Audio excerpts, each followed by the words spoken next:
It's been a while since I've even thought of this story, but recent events reminded me of it pretty sharply. I only heard it secondhand and a fair while ago, so I can't promise that all the details are exactly correct. I should say too, that I was fairly skeptical the first time I heard this. I'm not superstitious by any means. I don't really believe in ghosts or supernatural monsters. The friend who told me was the same, but even so he made me swear up and down to not retell this. His grandfather did the same to him. This is the first time I've actually told it, and I'm only doing it now because it's online. There is one major change from the story my friend told, and it's intentional. I'm not going to include the creature's proper name. It should be pretty clear why by the end. I'm taking that to my grave. This story was told to my friend by his grandfather, and he told it to me around a fire when we were camping one time. Like I said, I laughed it off at the time, but recent events have definitely changed my mind on that. My friend's grandfather, who I'll call John for privacy reasons, was a civil engineer working in Australia. In 1950, he was working out in the bush with a local Aboriginal town, trying to somehow connect the town up with power and a telephone connection. The town was called Wild Dog Creek, and John was the only white man there at the time. He was pretty well liked there, and was treated as one of the locals by pretty much everyone. He spent most of his time fishing and hunting, and waiting for the government to hook up power lines. By his account, it was the happiest time of his life. One night though, one of the local farmers lost a cow. Nothing particularly odd there. It wasn't called Wild Dog Creek for nothing, and wild dogs carried off animals now and then. Not usually full-grown cattle, sure, but it wasn't unheard of. The reason the farmer even bothered reporting it was the strange way he'd found it.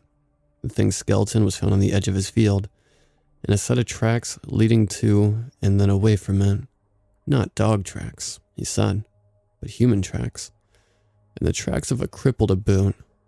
How did he know that? John wanted to know. The man said the steps on one side were much longer than the other. Well, that got the town's elders' attention, and they went out with him to have a look. John tagged along out of curiosity, but the tracks raised more questions than they answered. The farmer was right about the difference in length, but even the short side looked twice as long as an ordinary person's step. When the elders saw this, they grabbed John and the farmer and towed them both away. They ordered the farmer to forget about that field and those cattle, that they were now an offering. He would be given new fields and new animals, but he was to never go back there again. The farmer accepted without comment, and was given new land on the other side of the town. A week later, though, another cow was found in the same way. This time the elders forbade anyone from going near the site. The whole town got together and shifted all the cattle to a place about an hour away from the town. By this point, John was confused as hell, and more than a little scared. He asked the elders, but they refused to explain. It was only from questioning a few drunks later on that he heard about the Skintakers. The Skintakers were, said to locals, evil creatures which roamed the forest at night. The huge, deformed creatures were born without skin, and had to make one, stitching it together from the hides of their victims. They told him too that it was never to mention the proper name of the Skintakers again. They hated stories being told about them, hated potential prey being warned, saying the name drew them, the locals said. Then they went quiet, maybe realizing that they said too much. And John couldn't get anything more out of them for the rest of the night. In the morning, a dog's skeleton was found on the outskirts of the town. The strange tracks could be clearly seen outside the fence, coming out of the bush, then back again. This time, the elders came to John. He was to leave, they said, although at first, they wouldn't explain why. Eventually, with great reluctance, they told him that the town was in trouble. None of the locals had a chance, but maybe John could make it if he left now. John didn't really believe this, but he knew when he wasn't wanted, so without further ado, he left. On his way out of the town, he realized he had left a bunch of his tools in his house. He turned around to get them, but one of the elders grabbed a spear from another man and threw it at him. He got the message. He turned away and started off into the bush. It took him a whole day to reach the road. He knew he was there by the sound of a car approaching. It made a nice change to the rhythms of the forest. A familiar sound amid the strange noises. The sound of the birds and the running creek were all right, but the branches thumping in the wind got annoying after a day of hearing it. Regular and rhythmic. It was like someone was using his head as a drum. Da-dum, da-dum, da-dum. Over and over. Until he was well and truly sick of it, seeming to get louder and louder as time went on. The car drowned the noise out though, thankfully. He stepped out into the road and saw the sun setting over the horizon. From the other direction he saw a car coming and tried to thumb a lift from the driver. The guy behind the wheel didn't slow down though. Instead, he sped up, car revving to the maximum. Well, John wasn't going to spend a night in the woods with that noise going through his head, so he stepped out in front of the car. The driver slammed on his brakes and opened the door. John stepped around to get in, but the man shouted at him to get in, panic edging his voice. He jumped in, and before he even got the door closed, the car was off, redlining the engine. A kangaroo almost whacked into the side of the car, probably startled out by the engine noise. The animal only just missed the rear fender, coming close enough for him to see the flash of the red taillights off its eyes in the mirror. The driver didn't take his foot off the gas until they were well beyond the edge of the bush. John didn't think the guy would have stopped at all, except that he got pulled over by a cop. The guy barely seemed to notice the policeman handing him a ticket. He just sat staring in the rearview mirror, seemingly waiting for something. By this point, John was fairly sure the guy was either insane or on drugs, and he asked the cop for a ride. The cop dropped John at the nearest town, and from there, he organized his trip out of there. A couple of years later, he came across an Aboriginal man in the supermarket who didn't speak much English. He was delighted that the man was from the town the cop dropped John in. Hearing the name jogged his memory, and he told the man the story of his time in that town. Although he left out the journey home, not quite sure he hadn't dreamed the insane car ride. The man gave him a funny look and asked him to repeat the name of the town he had stayed in. Wild Dog Creek, he told him, and the man shook his head. Apparently, the town was gone.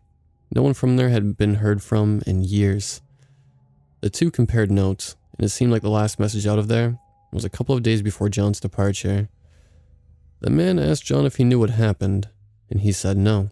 He wasn't about to go telling ghost stories to strangers in the supermarket. Later that night, though, John had a dream. In it, he heard a beat that he recognized. After a moment, as the sound of branches in the forest thumping in the wind, he stood over a field of mud and saw on the ground those strange tracks. Still the beating went on. Da-dum, da-dum, da-dum. Long, then short, repeated over and over again. Like a drum, he thought. Or more, perhaps like steps. Great, uneven, inhuman steps. One long, one short.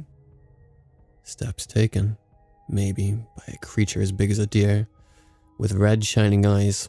A creature on the hunt for human meat, and for a skin to add to its cloak. He knew then what the seemingly crazy driver in the car had seen, why he had sped up. If he had looked behind him, he too would have seen the red, glowing eyes, coming for him at a run faster than any human could have managed.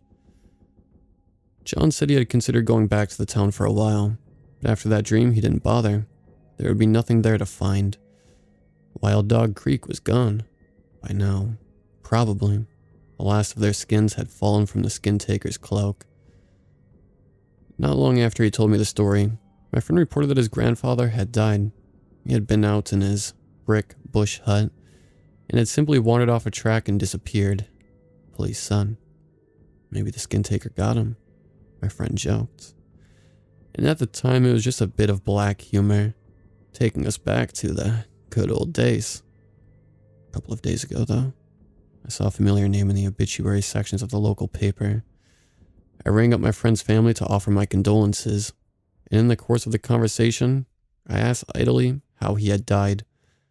Apparently, he had been out hunting and had walked off a trail and vanished. That set alarm bells ringing in my head. A grandfather and grandson. Dead in almost exactly the same circumstances. That's on the outer edge of coincidence. Not only that, both of them were skilled woodsmen. I'd seen both of them, at separate times, go into the bush with a gun and a compass, and come out 2 weeks later, having gone straight through totally unmarked forest. There is no way that both of them walked off tracks and disappeared. Not in a forest they knew that well. I didn't say any of that to the family, of course, or to the police. The official story is that they're lost, and I'm happy for it to stay that way.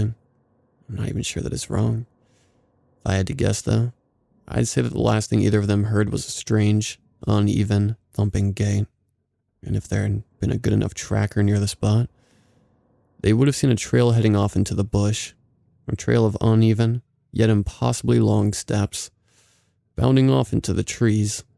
Somehow, my friend's joke when John died doesn't seem nearly so funny. Like I said, I'm never telling anyone else this. I don't really need my family and friends thinking I've lost my mind. I just wanted to put it somewhere, though. Maybe if someone turns up my name on a missing persons list, it won't be such a mystery. I've never said the name, but who knows? Maybe hearing it is enough. I damn well hope not.